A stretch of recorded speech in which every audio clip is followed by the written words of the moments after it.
Deciding your future used to be a straight choice between working or studying. Today, the higher education landscape has split into two very different directions. These paths represent two distinct ways to enter the workforce. They require completely different mindsets and daily routines. Both paths lead to the exact same endpoint, a bachelor's or master's qualification. The traditional university route takes 3 years of focused academic study. The apprenticeship route takes 3 to 6 years, splitting your time between 80. A degree apprenticeship uses a labor market-first model. You are an employee on day one. Your learning is tied to the immediate needs of your employer. This choice dictates your financial trajectory, your daily schedule, and your lifestyle for a decade. This choice often comes down to how certain you are about your future. Some students thrive when they focus on a professional head start immediately, while others need the freedom to explore different subjects before they can choose a career. Committing to a specialized corporate role before you've seen the industry often leads to a mismatch, requiring an expensive mid-career pivot. Conversely, taking on heavy debt for a general degree when you already know your destination can cost you years of earning potential. The most publicized advantage of the apprenticeship route is the financial outcome. You graduate completely debt-free. Look at this comparison table. Apprenticeships cost the student £0 in tuition.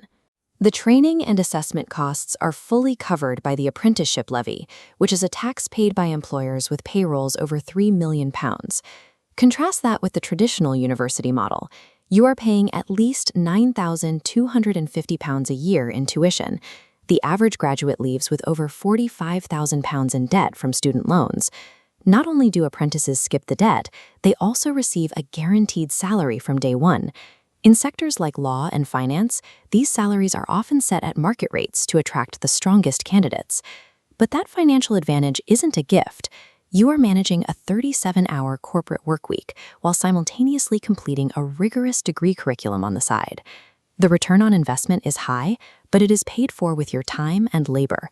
You are trading the flexibility of student life for immediate, high-stakes corporate immersion.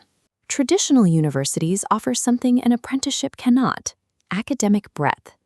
The university structure lets you explore multiple subjects. You can test out philosophy, dive into economics, or explore history, and you have years to decide what professional function actually suits you. Apprenticeships demand specialization at age 18. You are committing to a specific professional standard right out of the gate. If you realize you dislike your chosen sector 18 months in, changing course is mechanically difficult. At a university, you can simply switch a module. In an apprenticeship, you have to leave your job and likely lose your training funding to start over. You also give up the traditional student experience. Apprentices have limited exposure to campus life, university societies, and the large peer network of residential students. The financial head start of the apprenticeship is directly purchased by sacrificing your long-term career flexibility and traditional social exploration in your early 20s. There is a common assumption that degree apprenticeships are an accessible alternative for school leavers who want to avoid university. The data tells a different story. This pie chart shows the demographic reality of apprenticeship starts in the UK. Over half, 51.3%, are taken by people aged 25 and over, who are often existing employees upskilling. Only 21.2% go to candidates under 19. Here is a bar chart comparing top-tier apprenticeship competition with elite university admissions. The law firm Linklaters recently received 900 applications for just 8 solicitor spots. Other major city firms report similar bottlenecks, seeing as many as 207 applications per available spot. The market is also volatile. Major firms like PwC have recently paused specific technology schemes, while Deloitte brought back face-to-face interviews to combat the rise of AI-assisted cheating in online tests.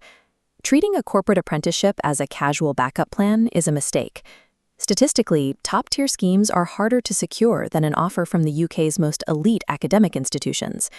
The apprenticeship model does not apply evenly across the economy. High-fit sectors include accountancy, digital, and law. These thrive on apprenticeships because they rely on highly systematized, repeatable professional standards with clear training benchmarks. Low-fit sectors include general management and entrepreneurship. These fields lack rigid structure, and prestige corporate brands rarely hire 18-year-old school leavers to fill those roles directly. Even a highly qualified candidate will struggle if they try to force the apprenticeship model into an industry that structurally cannot support it. To decide which path to take, you have to look at your current level of certainty. Can you say, I want to be an auditor, or I want to be a cyber analyst, with conviction today? If you already know your target role and prefer practical, work-integrated learning, the immediate immersion of an apprenticeship works in your favor. However, if you are still figuring out your interests, taking on student debt is a strategic price to pay for time.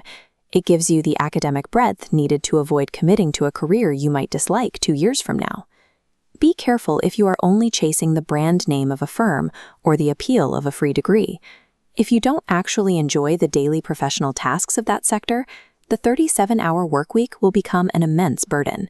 Your level of occupational clarity is the most important factor in this decision. Correctly identifying your own career certainty will protect your long-term success far more than simply chasing the most attractive financial metrics. To navigate this competition, we can map out a specific strategy on this decision tree flowchart, the dual-track methodology. First, identify a maximum of 3 high-conviction sector clusters. A scattergun approach across random industries wastes time and weakens your applications. Next, build a professional application pack using the STAR method, situation, task, action, result, to structure your interview examples. Simultaneously, you run the second track, the UCAS hedge. Maintain 3 to 5 high-quality traditional university choices as a safety net. Because UCAS allows you to apply for both paths at once, this parallel process shields you from the unpredictable acceptance rates of top corporate firms. Securing your future means treating this choice like a high-stakes job hunt. You aggressively pursue a fast-tracked, debt-free career while firmly locking in a prestigious academic safety net.